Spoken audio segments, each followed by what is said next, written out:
అందరికీ నమస్కారం. సాంగ్ నిజంగా చాలా బాగుంది. అండ్ ఎస్పెషలీ సాంగ్ పేరు నాకు నిజంగా చాలా నచ్చింది.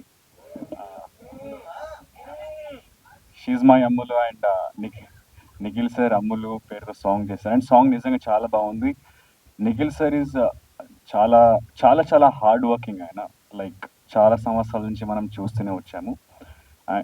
అండ్ లైక్ ఒక 5 years 6 years నుంచి అర్జున్ సార్ మీకు సో నిజంగా చాలా బాగా చేశారు నిఖిల్ సార్. అండ్ ఆయన బిగ్ బాస్ నుంచి బయటికి వచ్చాక నేను ఆయనకి ఒక మాట చెప్పాను, సార్ 2024 ఈజ్ యువర్స్ అని అప్పుడు చెప్పాను సార్. ఇప్పుడు కూడా చెప్తున్నా, 2025 is also yours. Like you are going to rock it. And నేను మిమ్మల్ని అసలు కలవలేదు మేడం, ఇప్పుడే కలుస్తున్నాను. ఫస్ట్ టైం చూస్తున్నాను సిరి మేడం నేను ఈ సంవత్సరం. సో యాక్చువల్లీ నిజంగా చాలా బాగుంది సాంగ్. అండ్ సోనియా మేడం నిజంగా చాలా బాగా కనిపిస్తున్నారు. You both are looking very beautiful. Very good couple sir. చాలా బాగా చేశారు. And thank you so much. Thank